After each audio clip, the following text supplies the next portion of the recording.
want to be clear, for the record, that the Erasure Campaign was not a failure of intelligence. It was not a failure of logistics. The strike coordination was, by any technical measure, the most precisely executed simultaneous action in collective history. 412 target sites, 11 distinct planetary regions. The window between first impact and last was less than 9 seconds. The campaign failed because our model of how humans store knowledge was wrong. I am Veth Orensal, Archivist General, Erasure Division, Collective Adjudication Service. I have held this position for 31 years. I have overseen the information suppression campaigns on 6 pre-contact species and 4 post-contact ones. I have never brought a failure report before this chamber. I am bringing one now, and I will explain every step of it, because the panel deserves to understand not just what happened, but why our instruments were incapable, structurally incapable, of preventing it. The premise of the Erasure Campaign was sound. I will defend it on its own terms even now. Human civilization, as we assessed it at first contact, was an institutional knowledge species. They stored technical information in buildings, libraries, universities, server networks, data archives. The individual human carries baseline literacy and moderate numerical competence, but advanced technical knowledge, propulsion physics, materials chemistry, pharmaceutical synthesis, structural engineering at scale, was locked in formal institutions. Destroy the institutions, and within 2 generations, the species reverts. We had done this before. We had documentation. The strike package targeted 412 sites that our mapping division had identified as primary and secondary knowledge repositories. Universities, research stations, National Archive facilities, major server farms. We hit all 412 within the 9-second window. Simultaneous. Total. I watched the confirmation feed from this station. Every target designation returned a green strike confirmation. I filed the preliminary success report within the hour. That report was wrong. I knew it was wrong 22 months later, and I am here to explain why. The first anomaly came from Field Supervisor Retha Novell, stationed at Human Processing Collective 7, a labor intake facility in the Northern Continental Region. Her report, which I am entering into the tribunal record as Exhibit 14, described an incident during a routine competency assessment of a processing batch of approximately 900 humans. Standard intake procedure. We categorize incoming labor by skill tier. The assessment tool requires subjects to complete a series of technical tasks graded from basic to advanced. Supervisor Novell's report noted that 41 individuals in this batch, selected from 3 different geographic origin points, each completed the Advanced Chemistry Synthesis module. Not the basic module. The advanced one. Independently. Without reference material. Without a single sheet of documentation. I reviewed the report and sent back a query. I asked Novell to confirm that none of these individuals had brought written material into the assessment. She confirmed. I asked if they had communicated with each other during the test. They had not. The assessment booths were isolated. I asked her to run the synthesis tasks again with a different batch. The second batch returned 37 individuals with advanced synthesis completion. Different origin points. No overlap with the first cohort. I flagged this to my division. My deputy, Soth Verrill, suggested calibration error in the assessment tool. We recalibrated. The third batch returned 52 individuals. I want to be precise about what I am describing, because the panel needs to understand the scale. We were not finding 1 or 2 anomalous humans who had memorized a textbook before the campaign. We were finding them in every batch, at every processing facility, at a consistent rate of approximately 4 to 5% of any given intake population. 4 to 5% of a species of 10 billion is 400 to 500 million individuals. We had not destroyed 412 knowledge repositories. We had missed 400 million of them. The repositories were people. I commissioned a population study.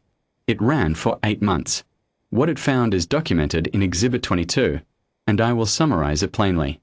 Humans do not reserve the transfer of advanced technical knowledge for formal institutions. They do it continuously, informally, compulsively, and without any apparent requirement that the recipient has asked for it.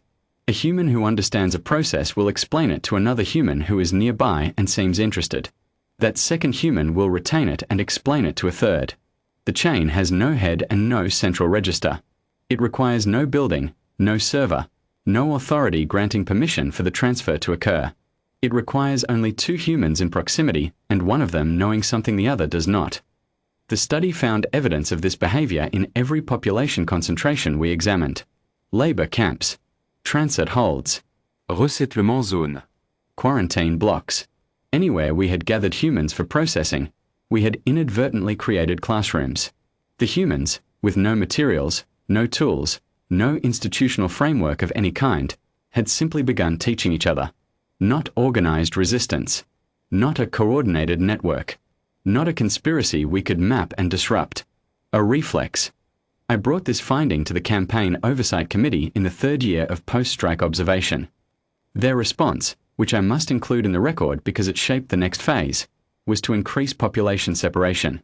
If proximity enabled transmission, they reasoned, we would reduce proximity. Isolation protocols were implemented across 14 processing facilities. I will tell the panel what we found when we ran competency assessments on isolated human populations 18 months later. We found the same rate, 4 to 5% advanced technical competency, identical to the mixed population results, because the humans had already transmitted before we separated them. The knowledge was already distributed. Isolation after the fact is not erasure. Isolation after the fact is a library where the books are already in people's heads, and you have simply locked the doors. In the 5th year, one of my field analysts, a thorough officer named Dorothy Vethinyor, submitted a supplementary report that I initially categorized as outlier data and nearly filed without forwarding. I include it now in Exhibit 31 because I believe it contains the single most important observation in this entire case record. Dorothy had been monitoring a labor facility in the coastal southern region, a processing block of approximately 12,000 humans under standard separation protocol. He noticed that in the common areas, the feeding period, the rest period, humans were writing on surfaces. Not paper, which they did not have. Not screens, which we had removed. They were using food residue on floors. Scratches on walls. Marks pressed into soft material. They were writing down what they knew, on anything available, and leaving it where other humans would find it. Dorothy filmed 47 separate instances over a 6-month observation window. In 12 of these, he documented the full chain. A human leaves marks on a surface, a second human finds those marks, reads them, and within 48 hours is observed making similar marks in a different location, transmitting what they just received to a third party. The knowledge was moving through the population without a single formal structure to carry it. No school, no library, no network, no authority, just the persistent, apparently irresistible human compulsion to ensure that what they knew did not die with them. I want to give the tribunal one more field account before I move to the committee phase, because Dorothy's written report, however thorough, does not fully capture what his team observed in person. He included a supplementary audio record of an interview his field officer conducted with one of the humans caught in the act of mark-making. I have had it transcribed. It is in Exhibit 32. The human was a middle-aged male. He had been employed, before the campaign, as a secondary-level teacher of applied chemistry in a regional school, not a research institution, not a university, not one of the 412 targets. A school teacher. His facility was not struck because it did not meet the threshold for a knowledge repository. He was classified in our intake categories as a low-tier technical asset, someone who repeated knowledge others had generated, not someone who produced it. Dorothy's field officer asked him what he was writing. He said, synthesis pathways for 3 common pharmaceutical compounds. Anti-infective. Anticoagulant. 1 analgesic. The officer asked why. He said there was a man 2 blocks over in the facility with a wound that was beginning to show signs of systemic infection. He said he had explained to 2 other people in his block how to identify the early signs, and he had written out the synthesis steps in case they could find materials. He said he did not know if they could find materials. He said he was writing it down anyway because perhaps someone would, later, or perhaps someone who found it would know someone who could, or perhaps it would simply be there. The officer asked if he understood that he was not supposed to be producing written material. He said yes. The officer asked why he was doing it. He looked at the officer. Dorothy's notation says he looked at her for a long moment before answering, and he said, because if I don't write it down and I die tonight, nobody is going to know how to help that man. And he might know something I don't know that he'll pass on to someone else. That's how it works. That is how it works. A secondary school chemistry teacher in a processing facility, without paper, without authorization, without any reasonable expectation that his work would reach its intended recipient, writing pharmaceutical synthesis pathways on a floor with food residue. Not for ideology. Not for defiance. Because that was the correct thing to do with knowledge. You put it where someone else can find it. I brought all of this to the Campaign Oversight Committee in Year 7. I recommended that we formally acknowledge what the data had shown, that the Erasure Campaign's foundational model, institutional repository destruction leads to knowledge collapse, was inapplicable to this species. Humans do not store knowledge institutionally. They store it biologically, socially, reflexively. The knowledge is in the people.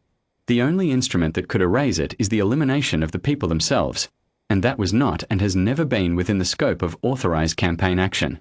The committee asked me what we could do. I told them, plainly, that I did not know of an instrument we possessed that was capable of this task as defined. In years 8 through 14, 3 additional strategies were trialed. I will summarize them briefly because none of them worked, and the panel will read the detailed records in Exhibits 35 through 41. First, accelerated processing throughput to reduce population density in any one facility below the transmission threshold. This failed because there is no below threshold. Even 2 humans with sufficient technical background will transmit between each other. The minimum viable classroom for this species is 2 people. Second, targeted removal of individuals who scored above baseline on competency assessments. This failed for a reason that Dorothy Vethinio's report had predicted but which we did not weight heavily enough. When you remove a high-competency individual from a human population group, the remaining individuals reconstruct their knowledge from their own partial memories of what that individual taught them, combine those partial reconstructions through further conversation, and arrive at a usable approximation of the lost knowledge within weeks. The knowledge does not leave with the person. The person is merely the most recent carrier of something that has already been distributed beyond retrieval.